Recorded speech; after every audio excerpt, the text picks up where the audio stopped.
Hello, this is Dr. Robert Adams, and I am pleased to have this opportunity to present to you the neurological examination, an important component.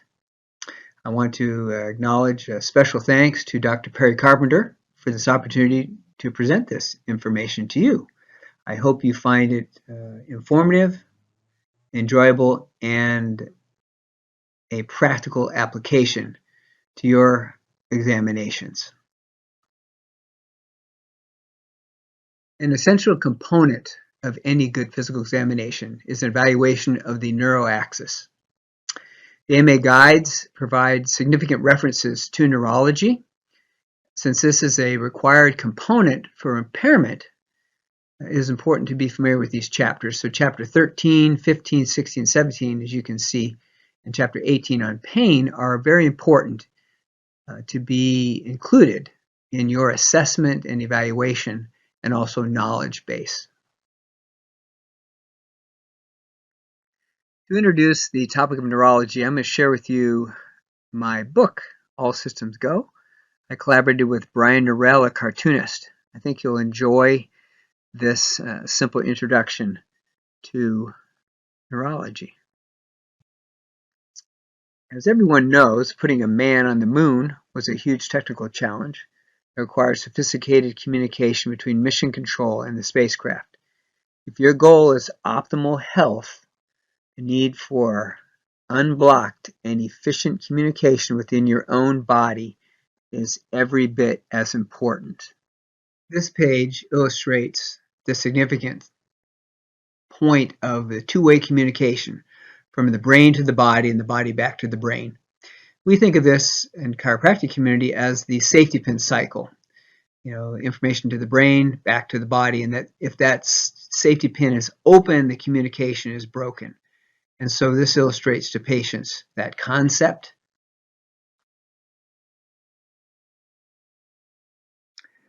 Our nervous system has two functions. It receives information and transmits it. This helps us to appreciate the various receptors that come in for information about where we are and what's going on around us.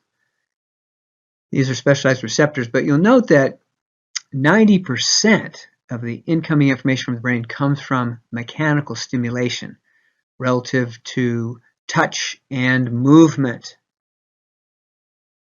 Then we look here at so just like NASA's mission control, your brain also requires transmitters for two-way communication. There's two different kinds. Okay, so you've got one communicates the motor nerves that control your muscles, the other represents the autonomic system that regulates the involuntary organ systems. All these vital communications occur through the neural network that branches off of your spinal cord, housed within the vertebrae of your spine.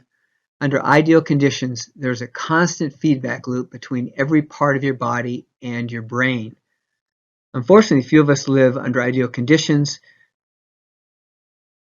This neurocommunication network is often disrupted through the influence of toxins, trauma, and stress, as well as inherent imbalances. Another compounding factor is that as we age, there comes a natural loss of muscle. Those sarcomeres degenerate much more quickly. So activity increases the ability to maintain that lean muscle tissue. With the full range of movement being critical to well-being, once any joint becomes compromised and flexibility diminishes, the body will attempt to compensate in ways that are counterproductive. If mission control never heard back from a spacecraft, it would eventually stop transmitting messages. It's no different with our own bodies. In a receptor-based system, a lack of activation creates a variety of problems, including but not limited to pain. This can create a negative feedback loop as physical conditions continue to deteriorate. One of the more obvious problems is back pain in all its forms, including sciatica, radiating pain down the legs due to impingement of a sciatic nerve in the lower back, radiating pains. Less obvious are the numerous problems throughout the entire body when there is a communication breakdown, and you notice the lack of CAN connection or mechanoreceptors. Little pun there. It can be organ function. A wide variety of organ function problems can also result from this neurocommunication breakdown, resulting in, among others things, anxiety, hyperactivity, upset stomachs, insomnia, migraines, and chronic fatigue.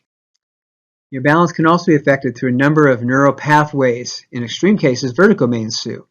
This is because the nerves that control your eye movements, your spinal neck muscles, and your inner ear all attach within the midbrain and are closely related. We can have cervicogenic vertigo. We can have benign paroxysmal positional vertigo. What's needed? Physical adjustment is often required to restore neurocommunication and resultant mobility.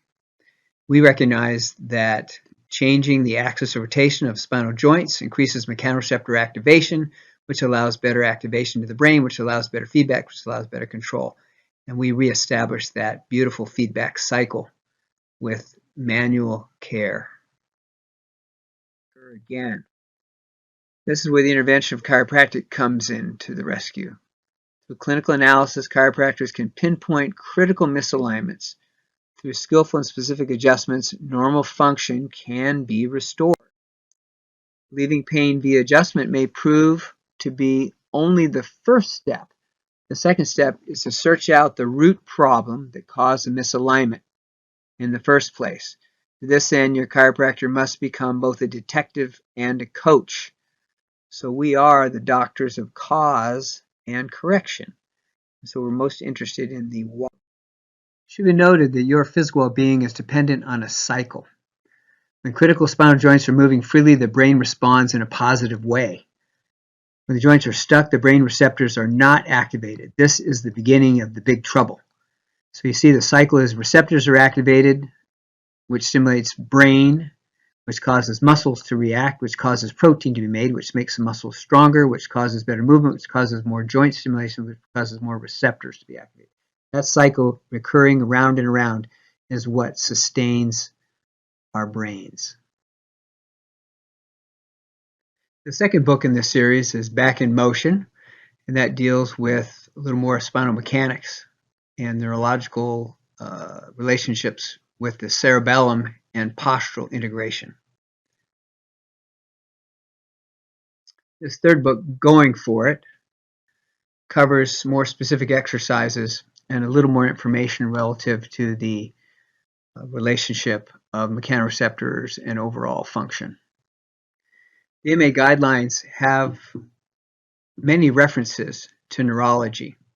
Chapter 13 discusses the central and peripheral nervous system impairments, including central nervous system disorders, cerebral impairments, cranial nerves, gestation, gait, movement disorders, upper extremity due to central impairment problems, spinal cord injuries, chronic pain, peripheral nervous system, neuromuscular junction, and also the various muscular system challenges.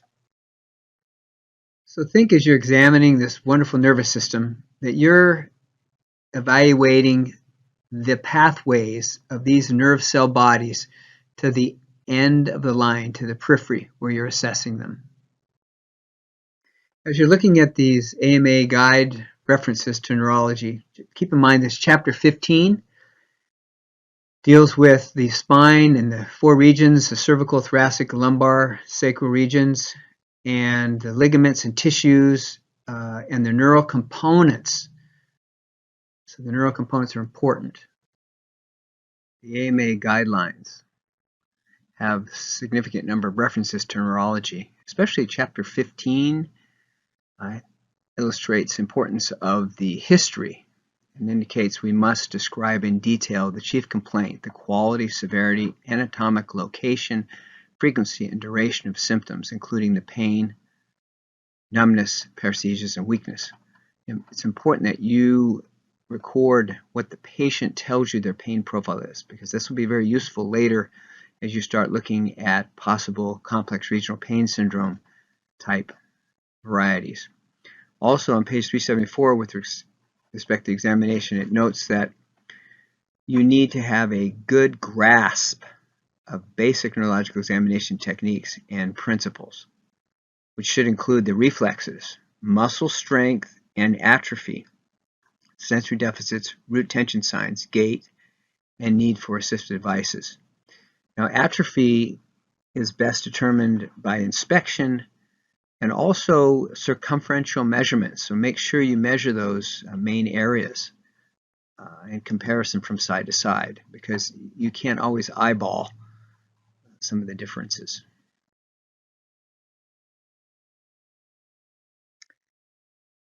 Furthermore, from chapter 15, 375 page, neurologic examination procedures based on position of examinee.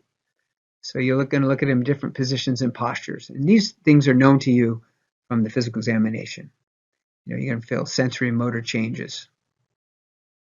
As you're making a determination with respect to how you're going to rate the patient, keep in mind that on page 380, this neurological basis for using the range of motion method can include multi-level disc herniations, stenosis with radiculopathy at multiple levels bilaterally, also recurrent radiculopathy caused by a recurrent new disc herniation, and then other episodes of other pathologies reproducing the radiculopathy. So keep in mind that this can be a complex regional pain syndrome that can allow you to use the range of motion evaluation, and also these multiple neurological challenges. So you have the responsibility as an examiner to determine which is going to be the most appropriate method for your patient, whether or not you're going to do a DRE or range of motion. This is in deference to the range of motion is the DRE methods, which is probably more commonly used, but that's on page 385, talks about these the different aspects of the cervical. We move to the thoracic and then the lumbar category. This table, 15-3, is similar to a table for the cervical and thoracic areas.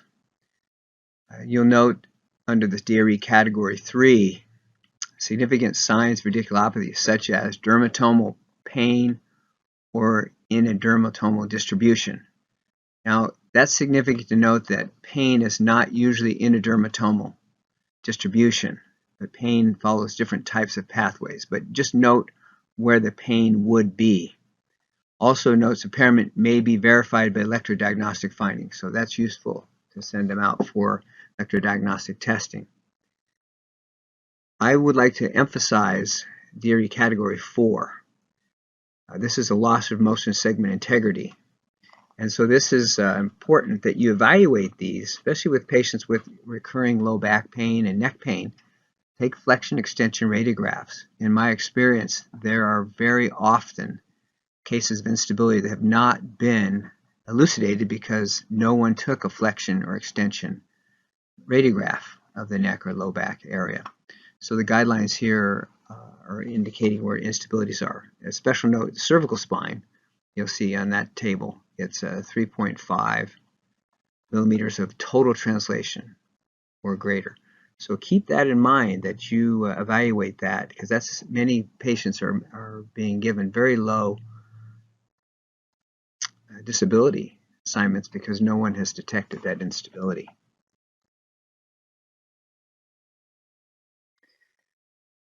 Chapter 15 illustrates on page 385 the thoracic and cervical spine pages. You'll see the definitions in this DRE are somewhat similar. Chapter 16 deals with the upper extremity, and it should be important to note that the sensory impairment due to digital nerve lesions. This section talks about specialized receptor organs and free nerve endings. 16-5 discusses peripheral nerve disorders, both sensory and motor. There's large sections that discuss the brachial plexus and other major peripheral nerves, including complex regional pain syndromes.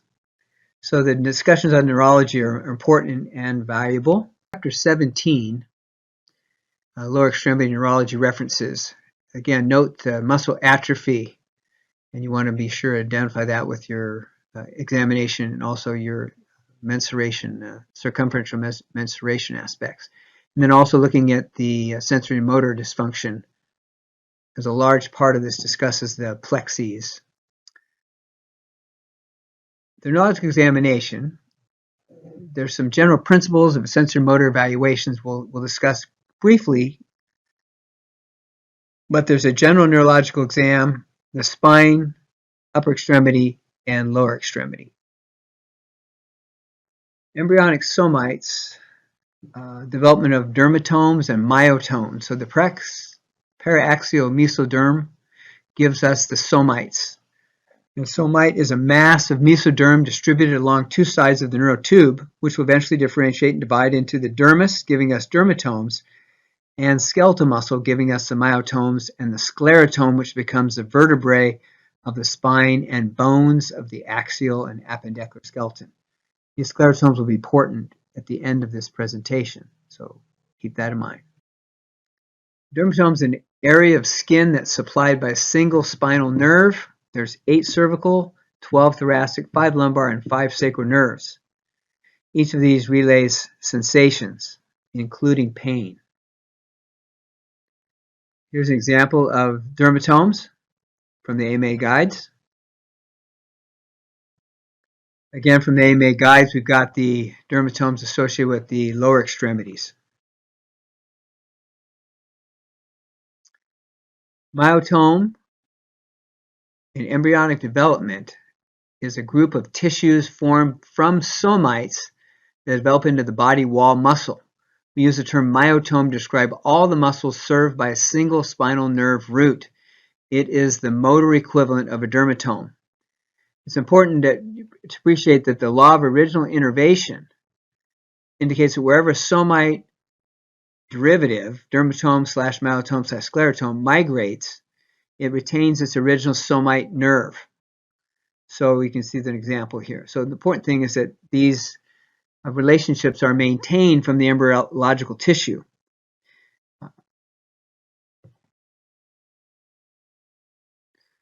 We test the dermatomes with our sensory examination, and the myotomes are the motor examinations.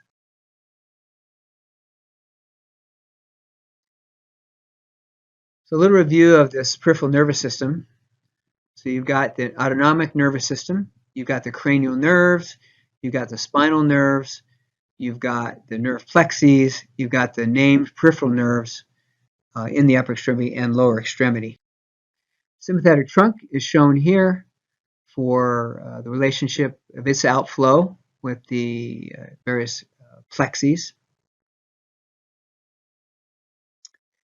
Here's the parasympathetic trunk. You can see the outflow is primarily from the medullary area and then the sacral region. Cranial nerves are important to acknowledge in your examination. The first 2 come off into the forebrain. The rest originate from the brain stem. And other than the vagus nerve, which extends into the abdomen, the cranial nerves serve only the head and neck structures. This table shows the cranial nerves, 1 through 5, and the exits from the cranium.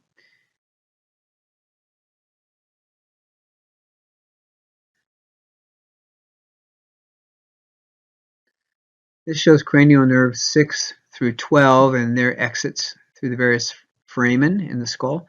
It's useful to review these, particularly if you have some type of a compressive neuropathy associated with one of these foramen. This slide gives us a good illustration of the extraocular eye muscles and the motor connections to them. I think this is useful to comment that these extraocular skeletal muscles, cranial nerves, and the cranial nerves 3, 4, 6, and 12 are related to the paraspinal muscles. And the cranial nerves are controlled largely reflexively through spinal cord aspects of homologous columns. So there is a relationship between eye muscles and paraspinal muscles in that the eyes move in a coupled fashion, as do the paraspinal muscles, which have a coupled movements related to the spine, and these can be useful in rehabilitation. This table illustrates the cranial nerves 1 through 5 and their type of nerve fibers, motor and sensory, and to the muscles that they attend to. So it's worthwhile to be familiar again with these relationships. This shows us cranial nerve 6, motor and sensory, to lateral rectus, and also proprioceptive. This table shows cranial nerve 7 through 10, again, their type of nerve fibers and the function. And again, this is useful for review relative to motor aspects of which areas are controlled by which nerve. Here we have cranial nerve 11 and 12, both motor and sensory components, and outlines the different muscles that each goes to attend. This slide is useful in evaluating the vestibulocochlear reactions. So the vestibular for the postural, the semicircular canals, the utricle and saccule, and then you've got the organocorti relative to the hearing component. And we'll talk a little bit about how you can separate those in your examination, but it's important to recognize the relationship the semicircular canals have to the eye muscles relative to how they move, and the vestibular nuclei.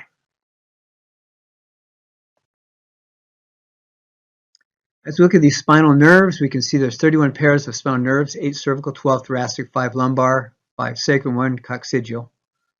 And just remember, in the cervical spine, the nerve roots are named for the vertebra below the nerve, such that C1 comes out above C1, but throughout the remainder of the spine, the nerve roots are named for the vertebra above the nerve root. So T1 nerve root comes out between T1 and T2. From page 480 of the guides, sensory,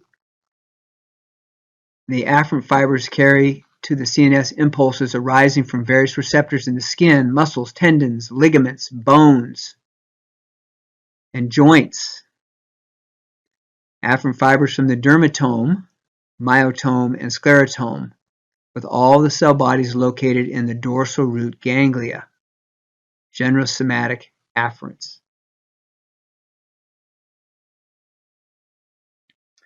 From the AMA Guides, page 480, there's discussion concerning motor fibers. And just a special note here, there's alpha motor neurons and gamma motor neurons.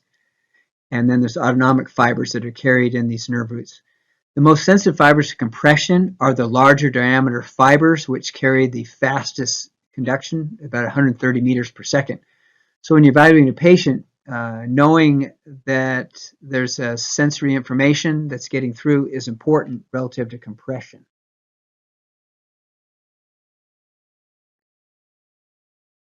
So here's a little, just a review of the relationship of these afferents, how they fit to each other, interplaying with feedback through the anterior horn cells, and the sensory fibers coming in the dorsal aspect, and the motor going out through the ventral aspects of the spinal cord. This illustrates, again, these spinal nerve roots, how they come off in relationship to the various plexes that we're going to see here. So the cervical, the brachial, lumbar, and sacral plexes. These various spinal nerve roots all coalesce into named peripheral nerves of the upper extremity and lower extremities through the various plexes, the cervical, the brachial, and then the lumbar plexus and sacral plexus. So the plexes of the spinal nerve roots, so this just shows the relationships of these different plexes. This table is useful in helping us to see the various plexes and the muscles that are associated with those plexes. You can see in the cervical plexus the supraclavicular nerve and the phrenic nerve. Brachial plexus, you got the suprascapular, axillary, muscocutaneous, radial, median, and ulnar. The lumbar has the ilioinguinal, the iliohypogastric, genitofemoral, the laterofemoral cutaneous, and the femoral obturator. And then the sacral plexus has your inferior gluteal, superior gluteal, tibial, common perineal, posterior cutaneous nerve to the thigh. So review these. Streaming fashion, but we're going to review basically just illustrating quickly the cervical plexus. So these are the components. You can see how they come off the spinal cord.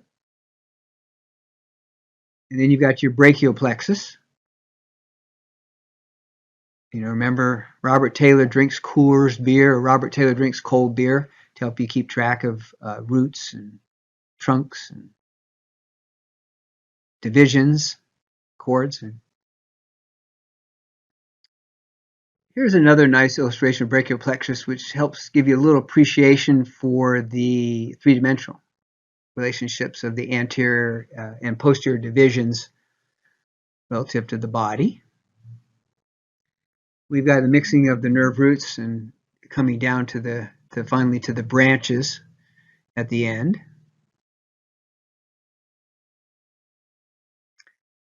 Intercostal nerves are significant in that as the spinal cord descends down the spinal canal, the nerve roots descend greater and greater distances to reach their exit foramen.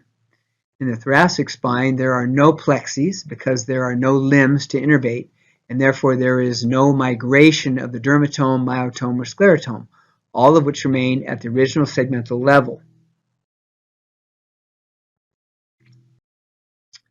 Here's an illustration of the intercostal nerves. The conus medullaris is the terminal end of the spinal cord. It occurs near L1 and L2 in most people. That can vary depending on their development. But after the spinal cord terminates, the spinal nerves continue as dangling nerves called the cauda equina. And it's significant to note that at anything below this L1, L2 level, those are nerve roots that are inside the canal. So they are safer in there than when they're out in the periphery. And it takes a lot to compress them in that canal. They're most commonly damaged as they exit the foramen by a disc lesion. Here's another illustration of the conus medullaris.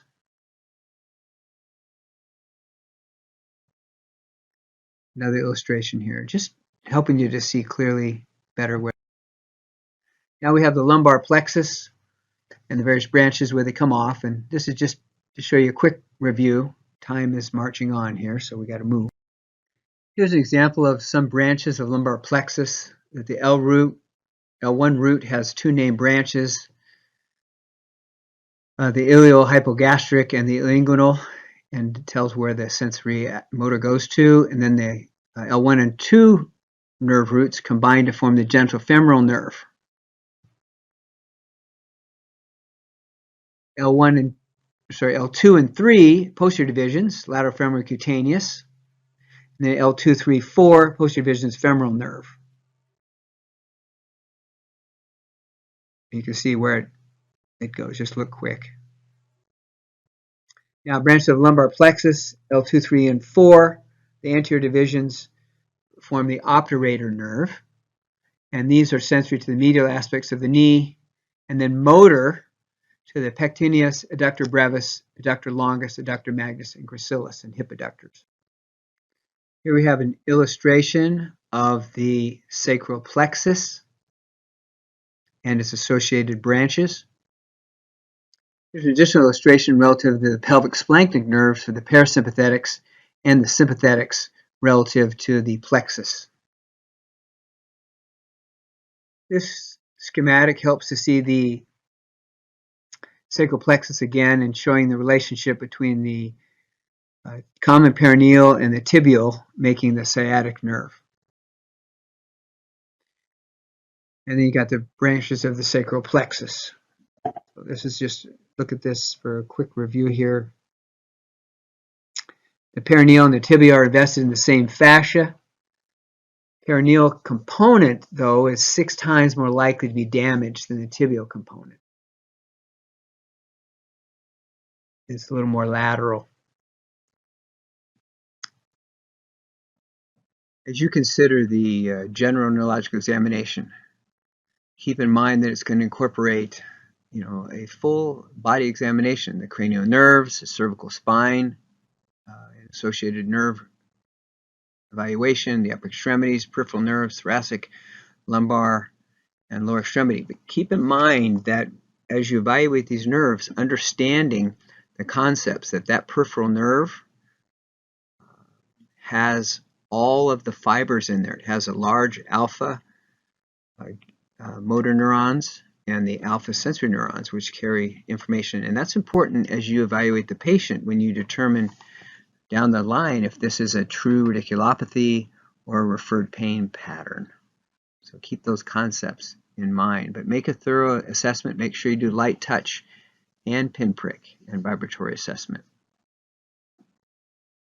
As part of your examination, you'll want to evaluate the mental status of the patient. You want to look at their speech, their head and face, peripheral nervous system exam, which incorporates those cranial nerves, somatosensory exam, and then the cerebellar functional tests.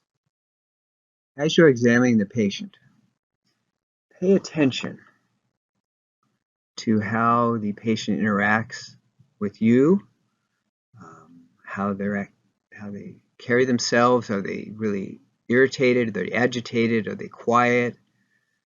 Look at them carefully. Are they sweating? Are they clearly looking at like someone who's in a lot of pain? Or are they consistent or inconsistent with their activity? Also, watch them relative to the interpreter that's there, the interaction that they may be having, and how the patient moves when they think you're not looking at them. So those are important factors. You can also, for the mental status, you can have them count backwards by sevens from 100. Also ask them to remember back who the presidents of the United States were, if they're from America.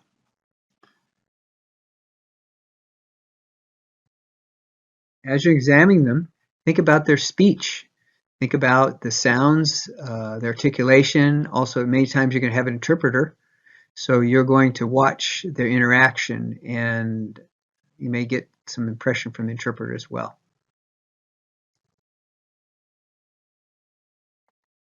When you look at the head and face, look for normal facial expressions. Look at the head, the symmetry, the contours, proportions. Look for any bruising. As you're evaluating cranial nerves, you're going to test them. Those aspects. Especially the oculomotor, watch the gaze, watch how things track up and down, side to side. Also look at the jaw, how it opens and closes. As you're evaluating the cranial nerves, look at the facial nerve as the forehead, how it moves. You can test the anterior 2/3 of the tongue with sugar, water. That's what we use. Drop some sugar water on the tongue. You can do visibococcular nerve with hearing, with a tuning fork, and Weber's and Rene tests. Also look at the palate. Look for a symmetrical rising of the palate. Shoulders, you can test the strength, and then the tongue, how it's moving and pushing it against the cheek.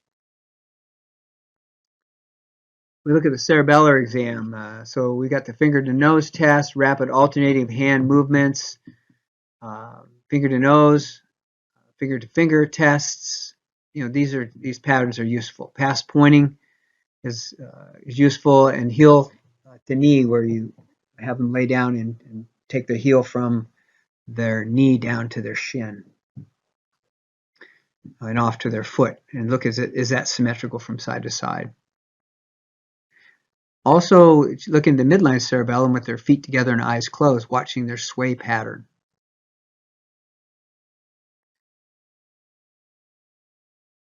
Somatosensory and motor evaluations will be discussed quickly here, but they're general principles of the sensory examination and motor and reflex examination.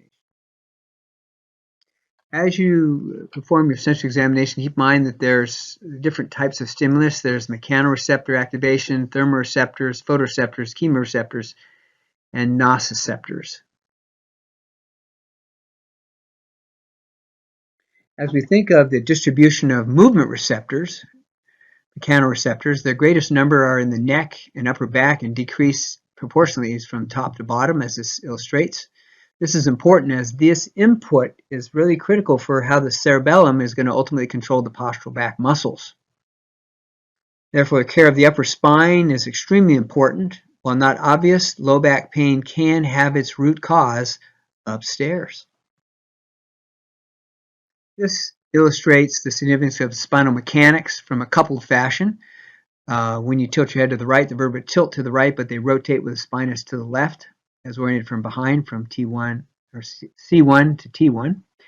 And as the reverse happens relative to the spinous is in the low back. This is an important consideration when we look at the eyes and how the eyes move, as they move also in a coupled fashion. And there's homologous muscles associated with such that the intertransverse areae are homologous to the lateral rectus, and the multifidus muscles is homolog to the medial rectus. And so how the eyes move in coupled fashion is useful, and also as we compare it to how the spine moves in coupled fashion. So as you think of doing this examination of the sensory system, just keep in mind that there are unencapsulated receptors and encapsulated receptors. And they're listed here by the various names here. But, Pacini and corpuscles and Golgi tendon organs and muscle spindles are ones that are most commonly known to us and most clinically applicable. Here's an example of unencapsulated.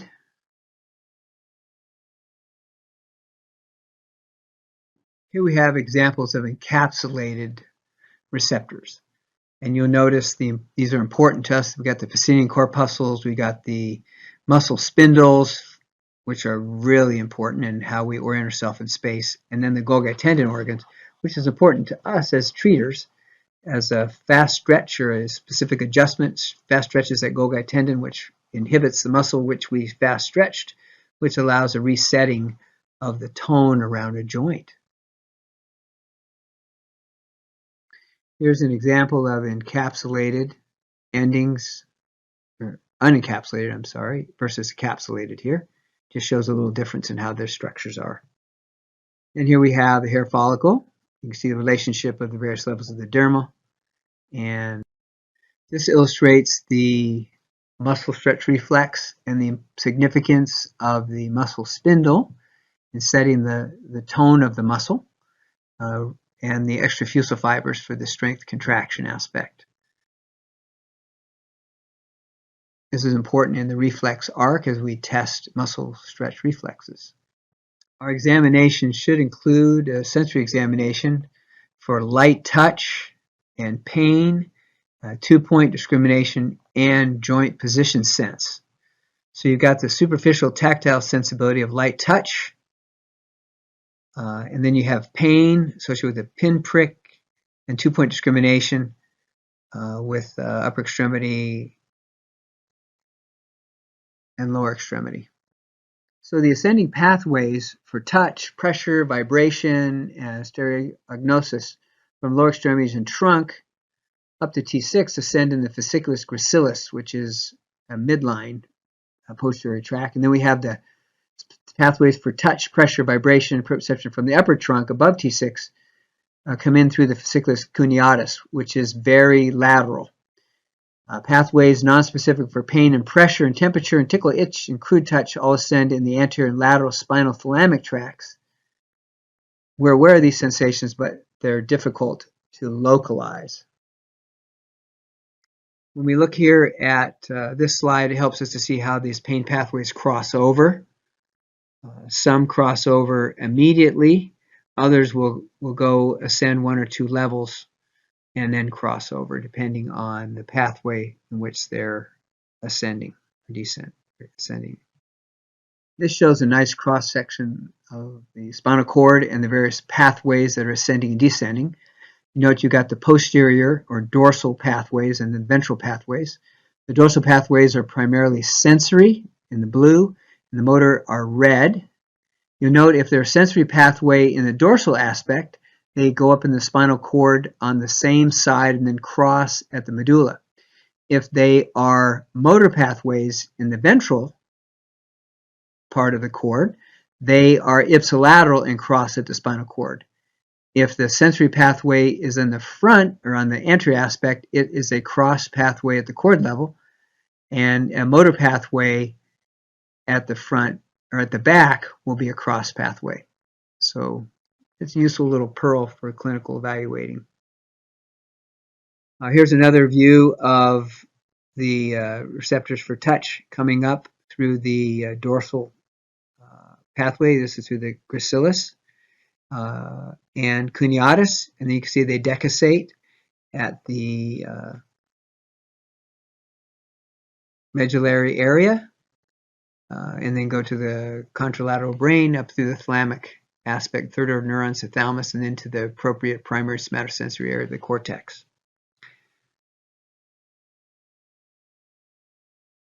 Here we have the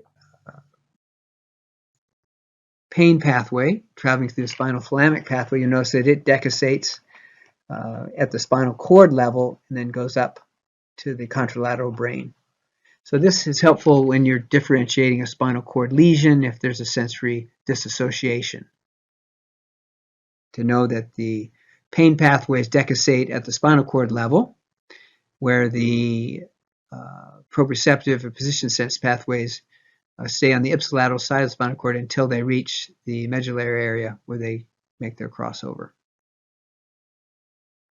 Here's the sensory homunculus. This is a useful illustration, just to give you an idea how much of the cortex, sensory cortex, is devoted proportionally to various areas of the body. You can see a lot of sensory input relative to the hand, wrist areas, upper wrist, or I say distal wrist, and then the lips and face areas.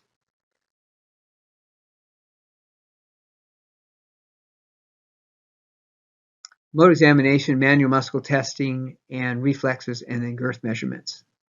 And so we'll look at these quickly here. Manual testing, AMA guides. There's no specific mention of how you have to do it, but generally speaking, we can follow guidelines from DeMeyer, techniques of neurological examination. There's fundamentals of musculoskeletal assessment from Palmer and Epler, and there's testing and function with posture and pain from Florence and Kendall, and the muscle testing techniques of manual examination from Daniels and Worthington. So these are useful references. Generally, most of us are familiar with how to test strength and grade it. Here is an example of the primary motor area of the cortex and the pathways from a motor aspect, and then also the decussating to the body.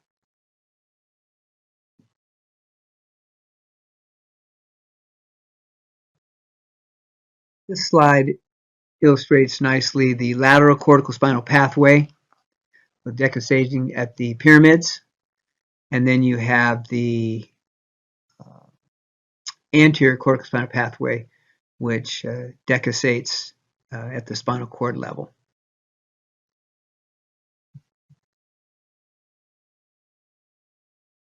So just follow the general guidelines for manual muscle testing. Just a key point, don't select movements that are too strong or too little for your patient. So judge your resistance. Just remember, muscles are strongest when acting from their shortest length and have little or no strength when acting from their longest position. So test the muscles of weak or modest strength. Start with the muscles in a position of strength. And to test very strong muscles, you might want to place the muscle in a position of disadvantage. Bring them within your own range. And again, you're looking for symmetry.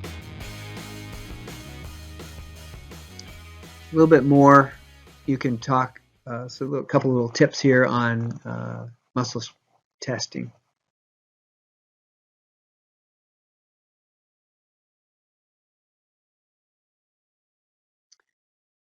So you got the components of reflex arc, stimulus, the muscle stretch reflex. Motor examination principles continued. Just talks a little bit about how they move through the body. This is just a quick review for you. This is a nice illustration of the quadriceps muscle stretch reflex and showing the cord reflex of this simple.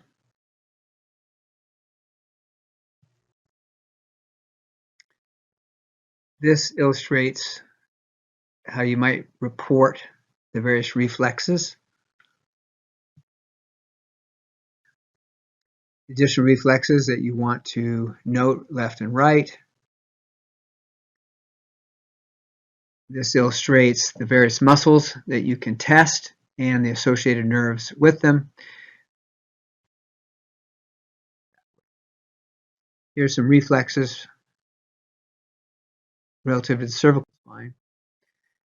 Thoracic neurological examination, you test the thoracic outlet, sensory discrimination, the dermatomes. There's no motor or reflex exam for the thoracic. Here's some landmarks for you. T4 is across the nipple, T7 is across the xiphoid process, T10 is at the umbilicus, and T12 is at the groin level. So as you're performing the examination, you'll note that there's no reflexes in thoracic spine, so it's primarily sensory aspect, light touch, and pinprick. And just as in the cervical spine, the lumbar test is going to include sensory and motor examination, reflexes, and girth measurements. And special tests, heel walk and toe walk, and then you can do the sciatic nerve stretch tests.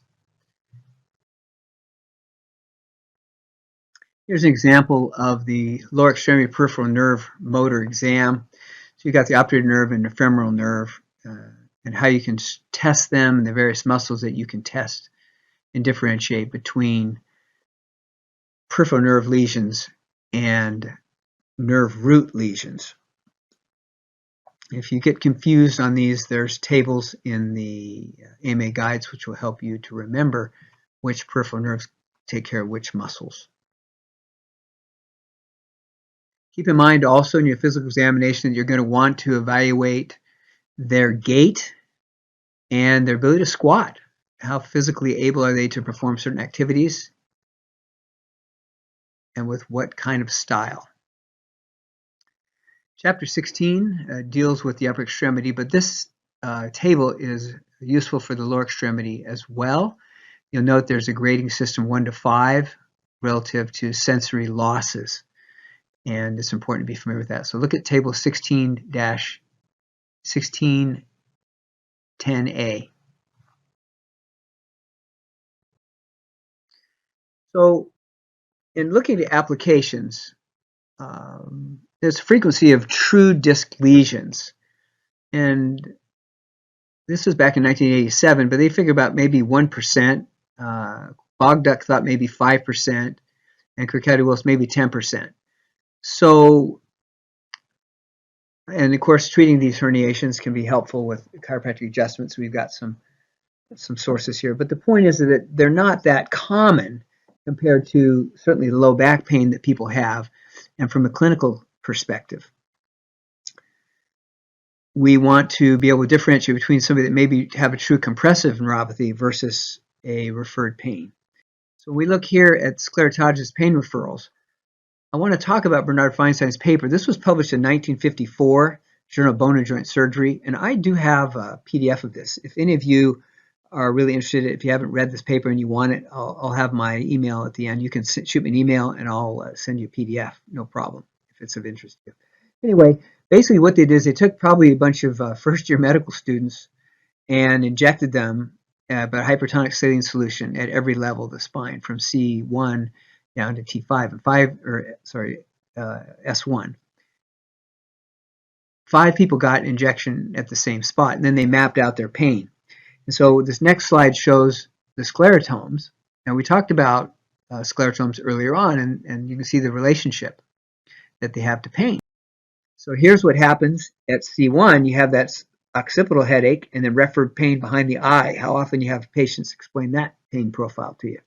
Now the darker colors in here was where there was more overlap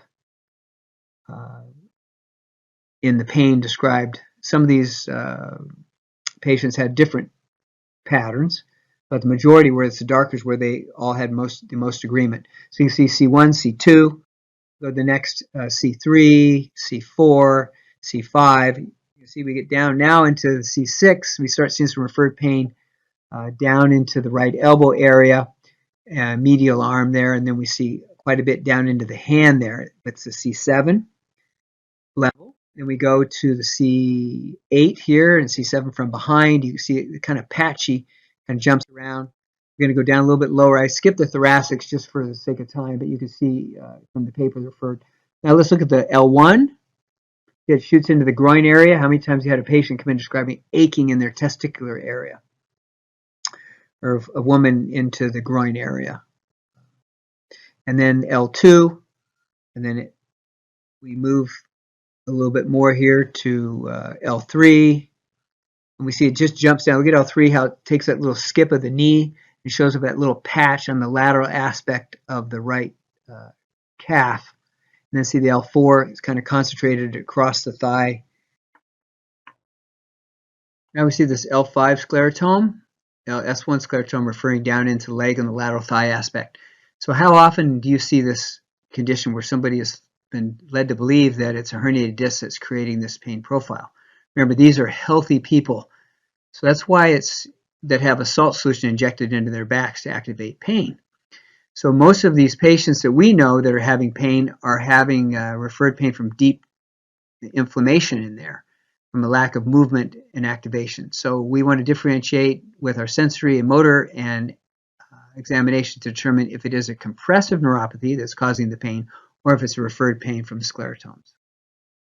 It is my hope that you enjoyed this program and you'll find this useful in helping you to appreciate the significant value of a neurological examination in your reports and in your evaluating of your patients. It's been a pleasure, and I wish you all the best. And I wish you all the best.